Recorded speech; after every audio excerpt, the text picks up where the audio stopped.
Este video está preparado para el curso de técnicas de negociación efectiva, la comunicación en la negociación. Iniciemos. Amigos, buenos días. Mi nombre es Mauricio Bisuete. Hoy vamos a hablar de la importancia del lenguaje verbal y no verbal dentro de una negociación. ¿Por qué es importante la comunicación no verbal en los negocios? Los profesionales dedicamos hasta un 80% de nuestro tiempo a comunicarnos con otras personas, clientes, equipos o jefes, y el resultado de nuestras relaciones depende en gran medida de cómo nos expresamos y de la habilidad de conectar con los demás. El lenguaje corporal significa el 55%, las palabras el 7% y la voz el 38%. ¿Qué es la negociación? Es una forma de resolución alternativa de los problemas que busca llegar a acuerdos o a identificar las ventajas individuales o colectivas que satisfagan intereses mutuos o individuales. Muchas veces se puede volver competitiva u otras veces colaborativa. Depende de qué dice el negociador, cómo lo dice, su imagen y hasta su comportamiento. El lenguaje en la negociación. El lenguaje no verbal más positivo es cuando inclinamos la posición del tronco hacia adelante, sonreímos, nos movemos con firmeza, lentamente, sin tics de nerviosismo y asentimos la cabeza cuando escuchamos, haciendo así saber que lo que escuchamos entendemos y comprendemos. ¿Por qué el lenguaje corporal es importante? Expresa sentimientos de sorpresa, preocupación, aburrimiento, desacuerdo, en ocasiones de forma muy sutil pero reconocible si observamos con atención. La velocidad del pensamiento humano y la rapidez del habla son muy diferentes. Pensamos el equivalente a 800 palabras por minuto y cuando hablamos verbalizamos 100 palabras por minuto. Entonces el lenguaje corporal es la expresión inconsciente de todo lo que estamos pensando y sintiendo, pero no verbalizamos. Por eso contiene tanto significado y aprender a leerlo ayuda mucho a entender qué está sucediendo realmente en esa conversación. En esta figura podemos identificar que un 80% de lo que comunicas es lenguaje no verbal. Las posturas cerradas son menos aceptadas por otros. Las posturas abiertas nos indican una disposición a interactuar con otros. Los gestos son movimientos del rostro y de las manos con los que expresamos diversos efectos del ánimo. Sonreímos cuando estamos alegres o algo nos causa gracia.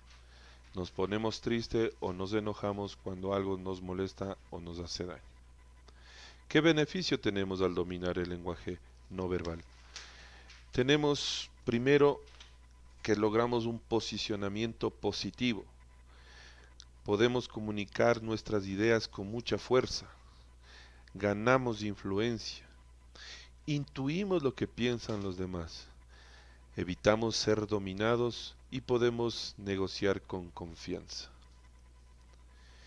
El lenguaje no verbal en la negociación. La importancia. El lenguaje tiende a convertirse en un espejo, es decir, que las expresiones faciales se repiten en el otro, lo que mejora o perjudica la relación. El gesto, el cuerpo y la voz son fundamentales para generar diferentes tipos de interpretaciones en el entorno laboral, porque hacen al trabajador creíble, seguro, lejano, empático o autoritario. Los gestos también nos dan una idea de modales de la persona.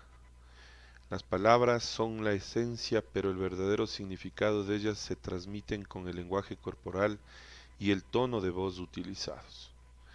El lenguaje del cuerpo da su tempo, ritmo al diálogo, sino que además transforma su contenido. negociar. Entonces podemos decir que es el proceso por el que las partes interesadas resuelven conflictos o procuran obtener resultados que sirvan a sus intereses mutuos. El lenguaje no verbal es absolutamente trascendente en la etapa de la negociación.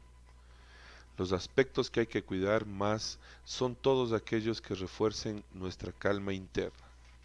El cómo administrarnos nuestra energía en las negociaciones es muy importante. Debemos sorprendernos cómo actuamos en ella y sobre todo estar atento cómo lo hace la otra persona. Cuando hablamos con alguien, solo una pequeña parte de la información que obtenemos de esa persona procede de sus palabras. El lenguaje no verbal es en parte innato, en parte imitativo y en parte aprendido. Cuando hablamos con alguien, solo una pequeña parte de la información que obtenemos de esas personas procede de sus palabras. En una negociación, cada parte busca su propio beneficio a la hora del diálogo para cerrar el trato. Más del 80% de la comunicación entre las partes será no verbal. Es por lo tanto un detalle que se le debe de prestar atención y una preparación especial. Finalmente, terminaremos diciendo cómo negociar mejor. Es decir, que nuestras posturas dependen de los intereses a los que queramos llegar. Preferiblemente es llegar a un acuerdo entre personas, salvando los problemas y emitiendo unas propuestas. ¿Qué queremos? Llegar a acuerdos de intereses mutuos donde ganar puede ser la solución, pero muchas veces tenemos que emplear estrategias que nos permitan llegar a una negociación exitosa. Aquí contribuye mucho el lenguaje verbal y no verbal. Los negociadores deben manejar esto como punto central en cualquier tema tratado. Muchas gracias, espero que esta intervención haya sido de interés.